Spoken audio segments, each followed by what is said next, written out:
अस्सलाम वालेकुम वरहमतुल्लाहि वबरकातुहू। खैरियत से आप लोग, hope you are all fine. मेरा नाम है मोहम्मद और welcome back to my channel. हाल में फ्रांस ने एक स्टैंड लिया है इस्लाम के खिलाफ और कहा है कि इस्लाम क्राइसिस में है, परेशानी में है, एक कॉम्प्लेक्स में है और ये उसको सुधारने निकलेगा। उसने रिएक्ट किया है जो फ्रीडम ऑफ एक्सप्रेशन के बहाने जितने वहाँ पर कार्टूनिस्ट है जो इस्लाम को जलील कर रहे हैं, बदनाम कर रहे हैं, फेक कार्टून्स बनाकर, हमारे प्यारे नबी रसूल सल्लल्लाहु अलैहि वसल्लम के फेक इमेजेस बनाकर और उसको डिस्प्ले कर रहे हैं और कह रहे हैं कि पब्लिक के इस पर रिएक्ट नहीं करना चाहिए।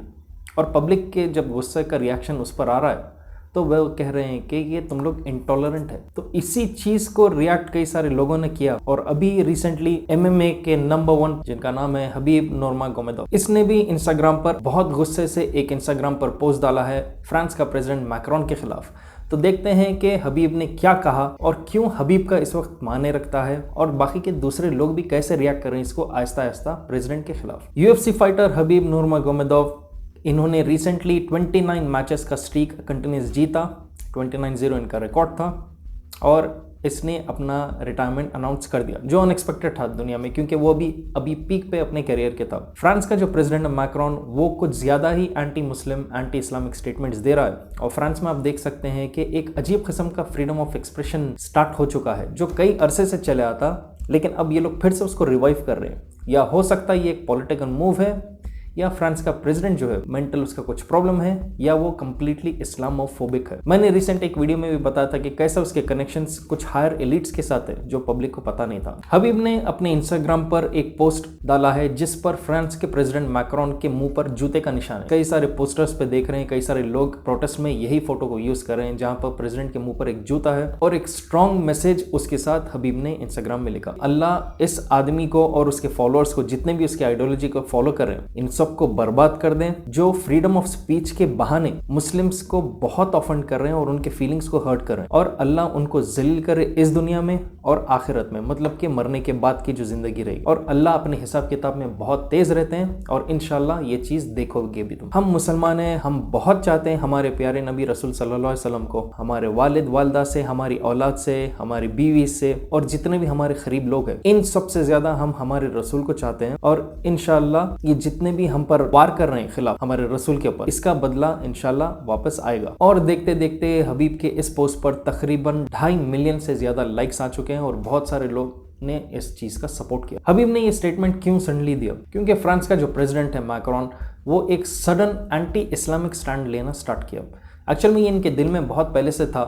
जो चार्ली हेब्डो के जो मैगजीन्स थे ये बहुत ज़माने से कार्टून्स बनाते थे रसूल के खिलाफ, इस्लाम के खिलाफ, सिर्फ इस्लाम ही नहीं क्रिश्चियनिटी के भी खिलाफ है, लेकिन कुछ सेलेक्टेड जो रिलीजन्स हैं उनके खिलाफ ये मुंह नहीं खोल सकते वरना इनके एडिटर्स को फायर किया जाता है। इस चीज़ के बारे में भी मैंने वीडियो बनाया था जो यूट्यूब ने जब का जब ही डिमोनेटाइज कर दिया। तो मैक्रोन ने कहा कि इस्लाम को रिफॉर्म करने का वक्त आ गया, मतलब कि चेंजेस इस्लाम में लाना चाहिए अब। और उसने अपने देश के जितने इमाम लोग हैं जो बाहर पढ़ने जाते हैं, क्योंकि यूजुअली जो इमाम्स रहते हैं, स्कॉलर्स जो रहते हैं मक्का, मदीना, इजिप्ट, यहाँ की यूनिवर्सिटीज़ को जाते हैं अपने हायर स्टडीज़ के लिए इस्लाम के। तो मैक्रोन ने कहा कि मैं ये चीज़ को अब अलाउ नहीं करूँगा। होम स्कूलिंग जो होती है कई लोगों की, कई लोग क्या है वहाँ के जो स्कूलिंग सिस्टम है अगर आप देखेंगे कुछ कंजर्वेटिव टाइप की भी रहते हैं, जैसे हमारे हिंदुस्तान में मिलेंगे, मिडल ईस्ट में मिलेंगे, जहाँ पर ज़्यादा बेहुदा किस्म का माहौल अगर आपको कहीं बाहर स्कूल में उसमें दिखा तो आप थोड़ा हैबत खाते हैं और कोई अच्छा डिसेंट स्कूल देखते हैं। फ्रांस में ऐसा कुछ नहीं है, वहाँ पर कोई डिसेंसी है नहीं, हर चीज़ वेस्टर्नाइज कल्चर आपको तो पता है कैसा रहता। तो कई लोग होम स्कूलिंग प्रेफर करते हैं बाहर की बेहूदगी देखकर अपनी औलाद को इन चीज़ों से बचाने के लिए। तो मैक्रोन ने कहा कि होम स्कूलिंग भी अब ऐसे लोगों को बंद कराना चाहिए और जितने भी होम स्कूलिंग ऐसे लोग कर रहे हैं उनको फोर्सेबली अब उनके स्कूल में डालना चाहिए। और मैक्रोन ने क्लियरली फिर उसके बाद डिक्लेयर कर दिया, we will not give up caricatures and drawings even if others back away. मतलब कि हम अब जो भी ये बेहुदे किस्म के कार्टून्स बना रहे डिफेम करने के लिए पॉलिटिकली या रिलीजियसली, हम ये चीज़ों से पीछे नहीं हटेंगे और इसको कंटिन्यू करते रहेंगे बनाने के लिए। अगर आप देखेंगे चार्ली हेब्डो मैगजीन उतना नहीं पुकार रहा जितना फ्रांस का एक प्रेसिडेंट वो उस मैगजीन वालों के लिए पुकार रहा। तो ऐसा दिख रहा है कि उसको स्टेट चलाने की जगह बस ये मैगजीन चल निकला तो उसकी जिंदगी का मकसद कामयाब हो गया। अब यहाँ पर हबीब की इतनी अहमियत क्यों है? क्योंकि रशिया का वो number 1 most followed sports person है, हाईएस्ट ऑनर्ड स्पोर्ट्स पर्सन है फिलहाल। इंस्टाग्राम पे उसके 25 मिलियन से ज़्यादा तो फॉलोअर्स है। तो आप सुन सकते हैं कि एक ऐसा बंदे का इम्पैक्ट कितना अच्छा रहेगा लोगों पे।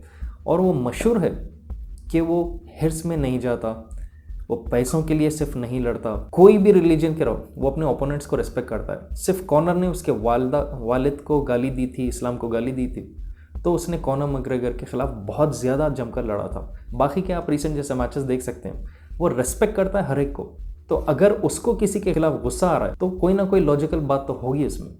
और लॉजिकल बात ये है कि इस्लाम में हम सारे मुस्लिम जो है, अल्लाह के बाद सबसे ज़्यादा हम अगर चाहते हैं तो हमारे आखिरी नबी रसूल सल्लल्लाहु अलैहि वसल्लम है। तो यहाँ पर अब आप पॉलिटिक्स देखेंगे कि फ्रांस का जो प्रेसिडेंट ये गाली देने को सपोर्ट कर रहा है उन रसूल को, उनके खिलाफ ड्राइंग्स को सपोर्ट कर रहा है। फ्रांस के सेलेक्टेड जो लोग हैं जो हरामी और फसादी किस्म के हैं, जो आपको यहाँ पर भी बहुत सारे अंधभक्त किस्म के मिलेंगे, वो भी गाली देकर बहुत खुश हो रहे हैं। लेकिन मुस्लिम्स जो है उनको ये चीज़ पसंद नहीं आती। फ्रीडम ऑफ एक्सप्रेशन अलग बात है, आप अपना एक्सप्रेस करना है, ओपिनियन कर सकते हैं, लेकिन आप किसी को कंटिन्यू से बस गाली दे रहे हैं बिना कोई बैकिंग के, बिना किसी प्रूफ के, बस आप उसको गाली देते रह रहे हैं। जो चीज़ उसको पसंद है उसी चीज़ को गाली दे रहे हैं। ये फ्रीडम ऑफ एक्सप्रेशन नहीं है, अपना हेट्रेड को एक्सप्रेस करने का फ्रीडम है। आपके दिल में बस भड़ास है, बस खिलाफ बोलना है उसके, झूठ रहो या सच रहो। फिलहाल वही चल रहा है अभी दुनिया में। और यही चीज़ को देखकर आप ट्विटर पर देखेंगे कई सारे जो अंधभक्त थे वो भी आई स्टैंड विथ फ्रांस कह रहे हैं आउट ऑफ नोवेयर। क्यों? क्योंकि वो इस्लाम के खिलाफ गाली दे रहा। कोई इसके अंदर और कनेक्शन वाली बात ही नहीं। अब यही चीज़ आप देखेंगे तो कनाडा का जो प्राइम मिनिस्टर जिसका नाम है जस्टिन ट्रूडो, उसने भी कहा कि फ्रीडम ऑफ स्पीच को मैं सपोर्ट करता हूँ, लेकिन एक लिमिट के अंदर रहना चाहिए। बीइंग अ नॉन मुस्लिम वो खुद भी कह रहा है कि ये जो फ्रांस का जो फ्रीडम ऑफ एक्सप्रेशन का तरीका है, जो मैक्रोन जिस चीज़ को सपोर्ट कर रहा है, वो बिल्कुल गलत है। कई सारे लोगों ने रिसेंटली कमेंट किया, हाँ भाई कार्टून बनाए तो क्या उनकी गर्दन उड़ा देंगे, ये कर देंगे, वो कर देंगे। आप छेड़ेंगे कई सारे हज़ार लाखों लोगों को तो उनमें से एक आध तो संकी रहेगा जो ऐसा हरकत कर ही देगा। आप कितनों को रोकेंगे वैसा? तो ये चीज़ तो उनको भी पता है कि होने वाला है, और शायद वो चाहते हैं कि एक ऐसा कोई हरकत कर दे तो उसके बारे में ज़्यादा तमाशा करेंगे। कई लोगों को ये नहीं पता है कि चंद दिन पहले ही मुस्लिम लोगों को वहाँ के फ्रांस के लोगों ने मारपीट करा था। तो ये चीज़ कहीं पर भी न्यूज़ में नहीं आई, यही कह करके वो मुस्लिम है। लेकिन आप देखेंगे वही एक मुस्लिम अगर रिएक्ट किया तो वो तो हेडलाइंस में हर जगह रहेगा। जस्टिन ट्रूडो ने एक बहुत अच्छा एग्जांपल दिया और वो ये कहा कि फ्रीडम ऑफ एक्सप्रेशन का ये मतलब नहीं आप जब जो चाहो बोलेंगे। जैसे कि एक थिएटर में आप बैठे हुए, आपके साथ कई सारे 100 लोग बैठे मूवी देखते हो, आप ठहर कर चिल्लाएंगे कि आग लगी, सब लोग यहाँ वहाँ भागेंगे, कई लोग कुचल के मरे भी जाएंगे इसके अंदर। फिर जब आप पकड़े जाएंगे आप ये नहीं कह सकते कि मेरा तो फ्रीडम ऑफ एक्सप्रेशन और स्पीच है, मैं जो चाहो बोल सकता हूँ। आपको तुरंत जेल हो जाएगी ऐसी चीज़। तो ये एग्जांपल बहुत अच्छा यूज़ किया कनाडा के प्राइम मिनिस्टर में, ये बताते हुए कि हालात को देखते हुए फ्रीडम ऑफ एक्सप्रेशन आप मिसयूज़ नहीं कर सकते, और झूठ बोलकर तो वो कोई बेसिस ही नहीं बनता। कनाडा ने खुला कहा है कि हम होल हार्टेडली स्टैंड करते हैं अगेंस्ट ऐसे चीज़ों के, ऐसे किस्म के एक्सप्रेशन के हम खिलाफ है। शर्म की बात यह है कि कई सारे जो मिडल ईस्ट के ममालिक है वो तो अभी भी खामोश बैठे हुए, कोई गवर्नमेंट की तरफ से स्टेटमेंट आज तक भी नहीं आ रहा है। बहुत शर्म की बात है। अब कई सारे लोग ये भी कह रहे हैं कि हमारे इंडिया में तो हम फ्रीडम ऑफ स्पीच को सपोर्ट करते हैं और कुछ गलत नहीं है अगर फ्रांस इस्लाम के ख़िलाफ़ कह रहा है फ्रीडम ऑफ एक्सप्रेशन के अंडर, और अगर वो स्ट्रिक्ट हो रहा है, मुसलमानों को वहाँ पर अरेस्ट कर रहा है, तो बहुत अच्छी चीज़ है, क्योंकि हम तो फ्रीडम ऑफ एक्सप्रेशन और स्पीच को पूरी तरह सपोर्ट करते हैं।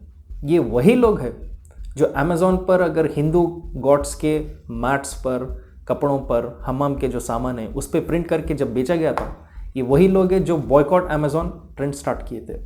और ये वही लोग हैं जो अभी अक्षय कुमार की जो मूवी आ रही है जिसका नाम है लक्ष्मी बॉम्ब, उसके खिलाफ नारे उठाए, उसके खिलाफ हैशटैग्स ट्रेंड किए और ये कहा कि ये इनकी जो गॉडेस है लक्ष्मी, उसके साथ ये वर्ड एसोसिएट नहीं करना क्योंकि इसका गलत मतलब आ रहा है। तो अक्षय कुमार की मूवी के प्रोडक्शन को बहुत धक्का पड़ा इस चीज़ के बारे में, और उन्होंने तुरंत इसके बाद नाम अपना चेंज कर दिया और अब नाम रखें सिर्फ लक्ष्मी, क्योंकि ये ट्रेंड चल रहा था कि उससे रिलीजियस सेंटिमेंट्स हिंदूज के हर्ट हो रहे थे। मेरा पर्सनल इसके ऊपर क्या ओपिनियन है, बिल्कुल सही बात है। जो हिंदुइज्म के गॉडेस है उसके साथ आप ऐसा टर्म एसोसिएट किए तो जाहिर सी बात है वो गलत ही दिखेगा। वो उनको गॉडेस मानते हैं। लेकिन मैं इसलिए एग्जांपल इस चीज़ का बता रहा हूँ कि जो लोग आई स्टैंड विद फ्रांस कहते हैं वही लोग उनके रिलीजन पे जब आ रहा है तो बॉयकॉट अमेज़ॉन भी कह रहे हैं और अक्षय कुमार की मूवी का नाम चेंज करवा रहे हैं, ये कह करके हमारे रिलीजन को हर्ट हो रहा है। इससे पहले भी मैंने कहा था कि मूवीज़ जो रहते हैं, ये मैगजीन जो रहते हैं, इसमें आप किसी भी टॉपिक पर बनाइए, कैसे भी बनाइए, लेकिन रिलीजन को आप ट्विस्ट कर कर बता रहे हैं, झूठ बोलकर बता रहे हैं, डिफेम करने की कोशिश कर रहे हैं, तो जाहिर सी बात है उस रिलीजन के फॉलोअर्स को हर्ट होगा ही। और किसी रिलीजन को आप हर्ट करते रह रहे हैं तो वो कौन सा फ्रीडम ऑफ एक्सप्रेशन है। तो ये था एक छोटा सा ब्रेकडाउन के कैसे बड़े बड़े प्रोमिनेंट फिगर्स भी अब आ रहे हैं, बता रहे हैं कि ये ऐसा टारगेट नहीं करना चाहिए। और फ्रीडम ऑफ स्पीच और एक्सप्रेशन आप अपने हद तक रखिए, प्रूफ्स के साथ, वैलिड पॉइंट्स के साथ। ये नहीं कि किसी के बेहुदे आप कार्टून्स बना रहे हैं, किसी को गाली दे रहे हैं, फिर कह रहे हैं कि नहीं ये तो अच्छे लाइट हार्टेड मैनर में लेना चाहिए, जो होता ही नहीं कभी। तो आपका क्या ओपिनियन है इस चीज़ के बारे में, कमेंट कीजिए नीचे। अगर आप नए मेरे चैनल पे, मेक श्योर टू सब्सक्राइब और शेयर कीजिए इस वीडियो को जितना हो सके। जब तक फिर I will be back soon again, take care and अल्लाह हाफिज़।